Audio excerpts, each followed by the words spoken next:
Hi, my physics students. Welcome to another fun flip video with Mr. Bozadeh. Today we're going to be looking at a net torque problem involving a sine. The sine is being held up in a couple of ways. In the problem we have the sine that's connected to a beam. And the sine has a mass of 40 kilograms and the beam has a mass of 12 kilograms.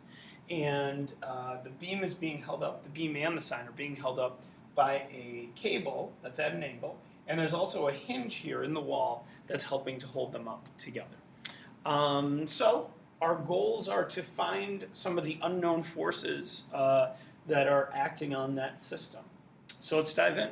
The first thing we always want to do is we want to start by drawing a free body diagram of our beam, the object that could rotate or feel some torques and forces that are applied to it. So the way I usually do that is I redraw that beam. So here it is. There's our beam redrawn like that. And then I want to draw the forces that are acting on it at the location they're acting. So first of all, we know that we've got the force of gravity of the sine that is pulling downwards on the beam right there at the end of it. We know we've got force tension of the cable that's pulling at an angle of 41 degrees right there. We know that we've got the actual force gravity of the beam itself that's pulling down at the center of mass or the middle of the beam, so that's the force gravity of the beam itself. And then we know that we've got our hinge here that is applying an upward force hinge. And then you might either think of it as like the wall is pushing the beam that way, or you might think of it as the hinge is applying a force that way. For now, I'm going to go ahead and call that like force normal of the wall, applying a force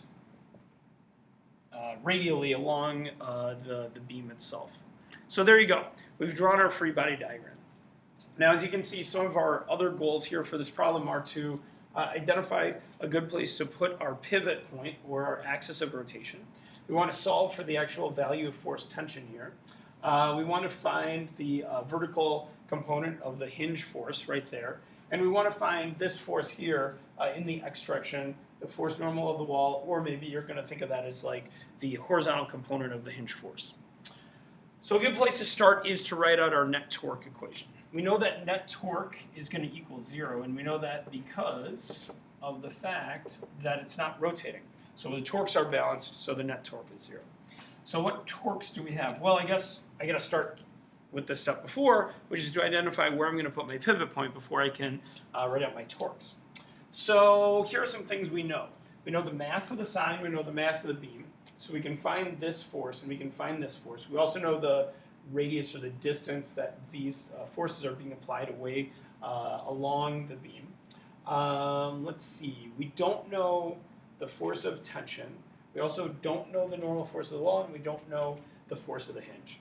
So seeing as how we have two unknowns here and only one unknown there, our best bet is going to be to put our axis of rotation where those two unknowns are. And that way, both of those will have a torque of 0.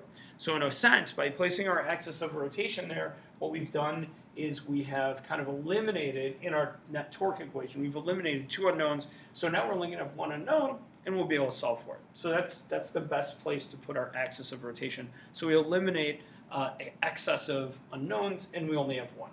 All right, now let's write out our net torque. The way I like to do that is I like to list all the possible torques. Then after I list them out, I decide, are they positive, negative, or 0? So here we go. We could have the torque of the force of the hinge upwards. We could have the torque of the force normal of the wall. We could have the torque of the force gravity of the beam. We could have the torque of force tension. And we could have torque of force gravity of the sine. And we know that those all add up to 0 because it's not rotating. Now let's go through each one and decide if that torque relative to the pivot point we chose is negative, positive, or 0.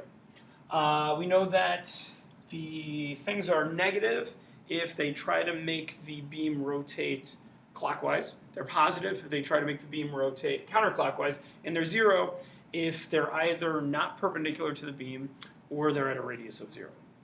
So we can see right away that the force of the hinge and the normal of the wall are both being applied at a radius of 0, so their torques are going to be 0. And the normal force of the wall is going to be extra 0 because not only is it a radius of 0, but it's being applied not perpendicular at all to the beam. So this guy's going to have a 0 torque, and this guy's going to have a 0 torque. We don't have to worry about that. But we do need to decide if these are positive, negative, or 0. So I'll go ahead and I'll grab this real quick, and I'll use this just to help me.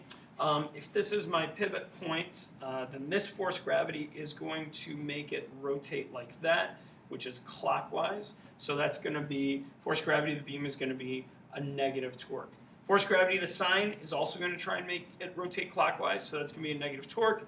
And force tension is going to try and make it rotate counterclockwise, so that's going to be our positive torque. So this negative torque here and this negative torque here are being balanced by that positive torque, so we've got 0 net torque. All right, let's rewrite these things out in more detail. So torque force gravity of the beam is going to be force gravity of the beam times the radius, or the distance that that beam is away from the axis of rotation.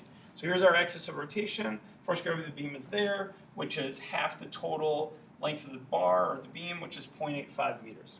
So the radius is going to be 0.85 meters, and we know that it's perfectly perpendicular, so that's going to be multiplied by sine of 90 degrees, which is 1, so I'm going to leave that off for now. But remember, that's negative. Don't drop that negative sign.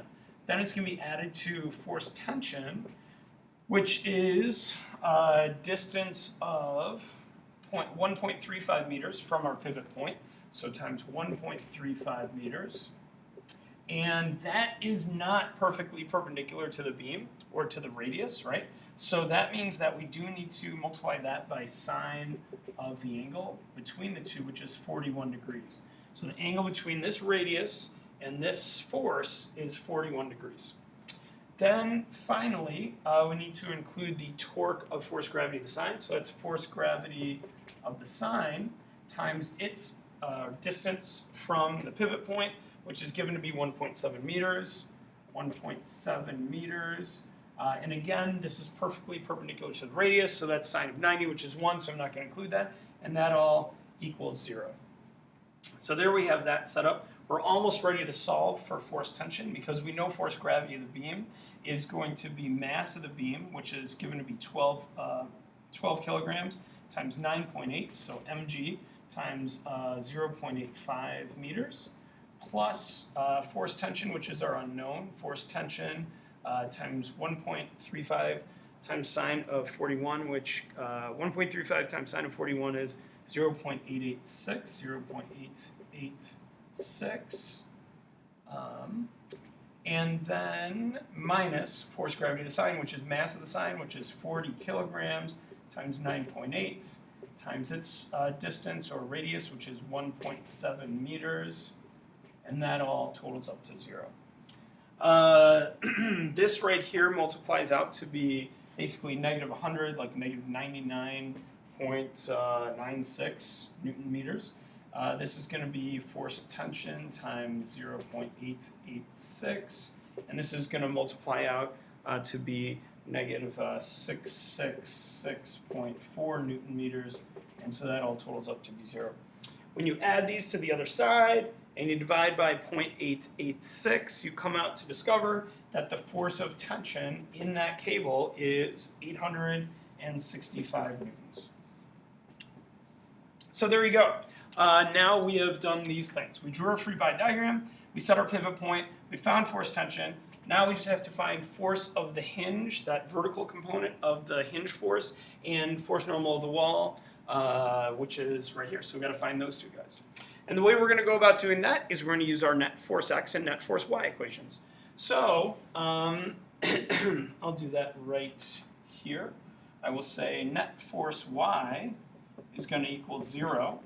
And in the y direction, the forces that we are adding up, we've got plus force of the hinge. Force normal of the wall is in the x direction. We've got minus force gravity of the beam. We've got minus force gravity of the sine. and we've got plus the y component of force tension. So here I'll draw this in. There's the force tension x component, and there's the force tension y component. So it's the y component of force tension, which is pointing upwards, positive. So the y component is going to be the hypotenuse times sine of theta. So that's force tension times sine of 41 degrees. And those things all add up to 0, because it's not accelerating up and it's not accelerating down. It wasn't rotating, and it's not accelerating up or down. So we can all add those up to 0. So let's see, force of the hinge minus force gravity of the beam, which is going to be 12 kilograms times 9.8, minus force gravity of the sine, which is going to be 40 kilograms times 9.8, plus force tension, which is 865 newtons that we found there, times sine of 41 degrees, and that all totals to be 0. That all balances out. So we see our only unknown is the force of the hinge, and when you plug all that in, you find that the force of the hinge is negative 57.9 or negative 58 newtons. So force of the hinge equals negative 58 newtons. All right, finally, let's find the force of the wall, force normal of the wall, or force of the hinge in the x direction, whatever you want to call that one. And we can find that by saying net force x equals 0, because in the x direction it's not moving left or right. In the x direction we just have force normal of the wall, which says positive, force normal of the wall, and then we'll say minus force tension x, so that is hypotenuse times cosine of theta. So that's force tension, which is our hypotenuse, times cosine of 41 degrees. And these things add up to 0 because it's not moving left or right. Force normal of the wall is what we're trying to find. So force normal wall minus force tension, which we found to be 865 times cosine of 41 is going to give us 0. So it turns out that force normal of the wall is 653 newtons. So 653 newtons is force normal of the wall, or your horizontal component force of the hinge. There you go, we solved for everything. But wait, there's something a little strange that maybe you noticed. Force hinge is negative 58 newtons? That is strange.